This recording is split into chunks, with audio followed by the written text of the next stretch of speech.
Olá, eu sou Rafael Veloso, editor do site rafaelveloso.com.br. Estavam com saudade da gente? Digam que sim, por favor. Infelizmente, os raios e trovões que atingiram Salvador na semana passada impossibilitaram o nosso encontro semanal. Nós estamos aqui, firmes e fortes para a 21ª edição do nosso podcast Destaques da Semana. Confira agora as principais notícias do nosso site neste sábado, dia 13 de novembro de 2021. Artes. A Galeria Solar Ferrão, no Centro Histórico de Salvador, volta a receber visitantes com duas exposições que fazem parte da programação da Flipelô, Festa Literária Internacional do Pelourinho. As exposições Fluxo e Refluxo e Olhares Plurais ficam em cartaz de 18 a 27 de novembro com entrada gratuita, mas condicionada ao uso de máscara. As mostras são uma realização da Fundação Casa de Jorge Amado, Fundação Pierre Verger e ME Atelier da Fotografia. A exposição Fluxo e Refluxo conta com 56 fotografias de Pierre Verger e é inspirada na sua obra Fluxo e Refluxo, do tráfico de escravos entre o Golfo do Benin e a Baía de Todos os Santos, do século XVII ao século XIX. Publicado na França em 1968 e no Brasil em 1987. Com o livro, Verger pretendia ir além do fluxo, o tráfico de seres humanos que forçou milhões de africanos a seguirem para o Novo Mundo, abordando também o refluxo, a vida de pessoas que retornaram para a África, a partir da experiência dos agudás, descendentes de africanos escravizados que nasceram na Bahia e voltaram à terra dos seus ancestrais, criando bairros brasileiros e levando consigo suas tradições. A exposição ilustra as influências mútuas das culturas a partir de aspectos como o cotidiano, a arquitetura e o contexto religioso. Uma caminhada fotográfica que se estendeu da Igreja do Santo Antônio da Barra à Igreja do Santo Antônio Além do Carmo deu origem à exposição Olhares Plurais, que é composta por 24 fotografias e tem curadoria de Mário Edson, artista plástico e fotógrafo. Atentos às características humanas, culturais, artísticas e arquitetônicas do Centro Histórico de Salvador, os 13 artistas que participam da mostra coletiva apresentam seus olhares sobre essa região da cidade. As exposições poderão ser vistas de 18 a 21 de novembro, das 10 da manhã às 5 da tarde e de 22 a 27 de novembro, das 13 às 17 horas. A entrada é gratuita, mas o uso da máscara é obrigatório. A Galeria Solar Ferrão fica na Rua Gregório de Matos, número 45, Pelourinho, Centro Histórico de Salvador. A construção é do fim do século XVII e o início do século XVIII e tombado pelo IFAM em 1938. Vale a visita também pela arquitetura do local. Teatro. O Museu de Arte Moderna da Bahia, em Salvador, será o palco para a performance teatral Nas Encruza, do ator e dramaturgo Leno Sacramento. A apresentação gratuita do artista baiano, que integra o bando de teatro Lodum, será neste domingo, dia 14, às 3h30 da tarde. A performance integra a programação criada pela Pinacoteca do Beiru para o programa de residências artísticas do MAM. A ação ocupa a Galeria 3 do MAM Bahia desde outubro até janeiro de 2022. Nas Encruza é inspirado no espetáculo Encruzilhada, monólogo de Leno que aborda problemas recorrentes na sociedade baiana e brasileira, como racismo, intolerância religiosa e discriminação de gênero. O ator e dramaturgo fará também a leitura da publicação Para a Desgraça, uma quarta para não esquecer. O livro escrito por ele relata uma abordagem policial que Leno sofreu em 2018 na Avenida 7 de Setembro, na capital baiana, quando levou um tiro e foi parar no hospital. O título reproduz a fala do policial que o atingiu. Leno Sacramento é ator e professor de teatro. Estreou aos 19 anos no bando de teatro Lodum, quando participou da peça Herê. Atuou nos espetáculos Ópera dos Três Mil-Réis e Ópera dos Três Reais, além de Cabaré da Raça e Opaió. Leno atuou nos filmes Cidade Baixa, Jardim das Folhas Sagradas, Besouro e nas versões para o cinema e para a TV de Opaió.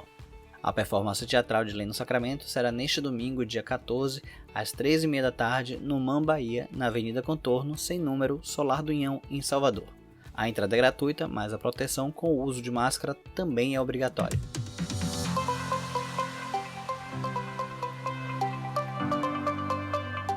incentivar a leitura e valorizar a herança ancestral brasileira através da contação de histórias. Esse é o intuito do projeto Ponto Conto. Durante um mês, até 27 de novembro, 4 vídeos de lendas, contos e poemas que trazem a matriz afro-ameríndia para o centro do debate serão liberados no Instagram e no canal do Núcleo Ponto Conto no YouTube, além de oferecer uma oficina de contação de histórias ministrada pelo Grupo Baiano. Protagonizados e roteirizados pelos contadores Brenda Mariana, Clay Sabino, Débora Albuquerque, Mário Pedrosa e Michele Lima, as histórias buscam ir além do preconceito que inviabiliza na nossa sociedade há décadas as nossas matrizes. Das 15 obras escolhidas para o Ponto Conto, 3 são poemas autorais escritos e contados por Brenda Mariana. Boa parte da equipe de Ponto Conto é oriunda do projeto de extensão Dom Quixote, Biblioteca Andante, da Universidade Federal da Bahia, que promove a multiplicação de leitores. O acesso ao projeto Ponto Conto é gratuito e o material contará com tradução para Libras. Cinema. O suspense Ao Lado de um Assassino, baseado em crimes reais do famoso serial killer Dennis Rader, chegou às plataformas digitais nesta semana. Considerado um psicopata, Rader aterrorizou o estado americano do Kansas por quase 20 anos. Ele ficou conhecido pela sigla BKT, Binding, Torture and Killing, que em português significa amarrar, torturar e matar. O filme é protagonizado por Dylan McDermott, estrela das séries American Horror Story e Hollywood. No longa, o ator Charlie Plummer é Tyler, um adolescente que vive em uma pequena cidade religiosa assombrada pelos crimes de um assassino em série, conhecido como Cloverfield. Tudo muda quando o jovem descobre que o seu pai, Dom, interpretado por Dylan McDermott, esconde um segredo sobre o seu passado. Tyler começa a descobrir que há uma relação entre o pai e o serial killer. O filme, dirigido por Duncan Skiller, está disponível em versões dublada e legendada para compra ou aluguel nas plataformas de streaming. Algo a mais. No quadro Algo a Mais desta semana, Marco Silva, diretamente do bairro de Plataforma em Salvador, fala sobre a remoção do botão de dislike do YouTube, a nova voz do Google e o filme Alerta Vermelho.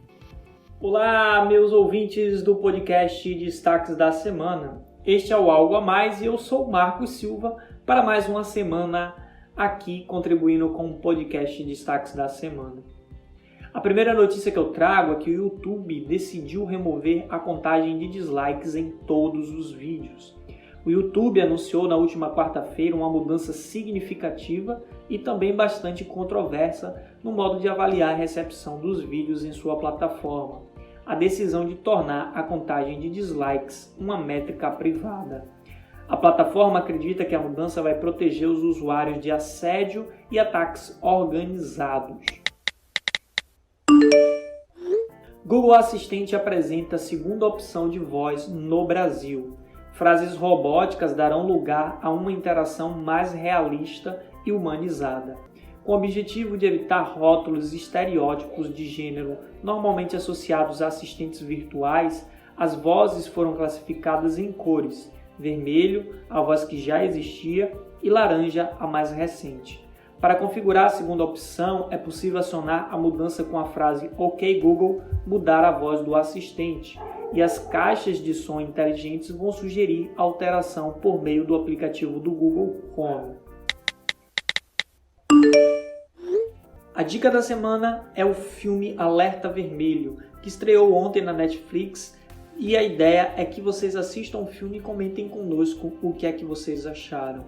A sinopse do filme conta que um alerta vermelho da Interpol é emitido e o agente do FBI, John Hartley, assume o caso. Durante uma busca, ele se vê diante de um assalto ousado e é forçado a se aliar ao maior ladrão de arte da história, para capturar a ladra de arte mais procurada do mundo atualmente, Sarah Black. O filme conta com a participação de Dwayne Johnson, Gal Gadot e Ryan Reynolds. E daqui, pessoal de plataforma, por mais uma semana eu me despeço de todos vocês e aguardo na próxima semana. Até lá! Valeu, Marcos. Até a próxima. Música. Referência para a identidade e tradição nordestina, o repente foi reconhecido como Patrimônio Cultural do Brasil pelo IPHAN, Instituto do Patrimônio Histórico e Artístico Nacional, nesta sexta-feira, dia 11, por unanimidade. O repente é conhecido também como cantoria e tem como fundamentos versos, rimas e oração. A votação foi feita pelos 22 membros do Conselho Consultivo do Patrimônio Cultural, órgão vinculado ao IPHAN. Com o reconhecimento, o repente se junta a bens imateriais como a roda de capoeira, o maracatu nação de Pernambuco, o carimbó do Pará e a literatura de cordel.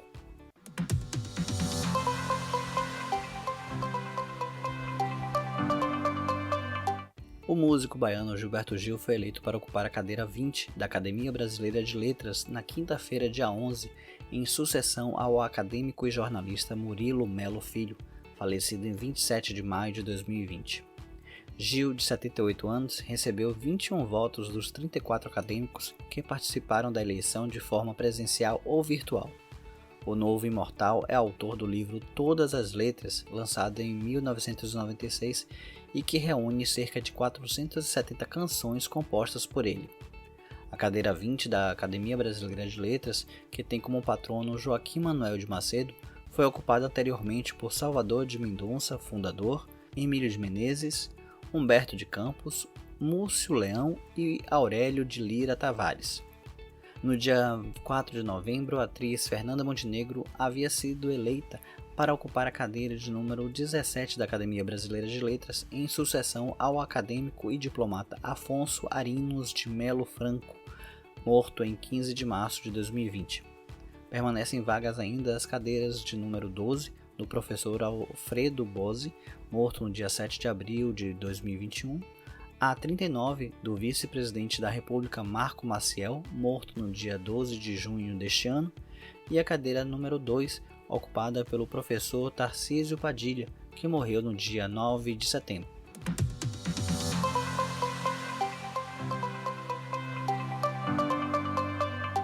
Em janeiro de 2022, a cantora e compositora Marisa Monte inicia no Brasil a turnê do álbum Portas. O tão esperado reencontro dos fãs com a cantora começa pelo Rio de Janeiro e segue para São Paulo. Em abril, a turnê chega às cidades de Ribeirão Preto, Uberlândia, Belo Horizonte, Fortaleza, Natal, João Pessoa e Recife. No mês de maio será a vez de Salvador e Brasília. Já em junho e julho, a cantora e compositora se apresenta na Europa e no segundo semestre a turnê continua pelo Brasil, Argentina, Chile, Uruguai e México. Além das canções do novo álbum, como a homônima Portas, o repertório do show destaca os momentos importantes da carreira de mais de 3 décadas da cantora e compositora Marisa Monte. Você confere as datas de todos os shows acessando www.rafaelveloso.com.br. É só uma porta só, uma porta certa, uma porta só, tentam decidir a melhor. Qual é a melhor? Não importa qual, não é tudo igual, mas todas dão em algum lugar. Esta edição do podcast Destaques da Semana vai ficando por aqui. Este podcast é produzido por mim, Rafael Veloso, e por Marcos Silva. Se você quiser mandar alguma sugestão de pauta, anote nosso e-mail, contato@rafaelveloso.com.br. Para mandar críticas, elogios ou comentários, você pode usar o formulário na seção Contato do nosso site. Não esqueça de ativar a notificação da sua plataforma de áudio favorita para não perder nenhum episódio. Agradeço a audiência de todos e convido vocês a não deixarem de acessar o site www.rafaelveloso.com.br e também nos seguir nas nossas redes sociais, @site rveloso, para ficarem ligados em outras notícias de cultura. Continue se cuidando, um bom fim de semana, um excelente feriado da Proclamação da República e até a semana que vem, se Deus quiser.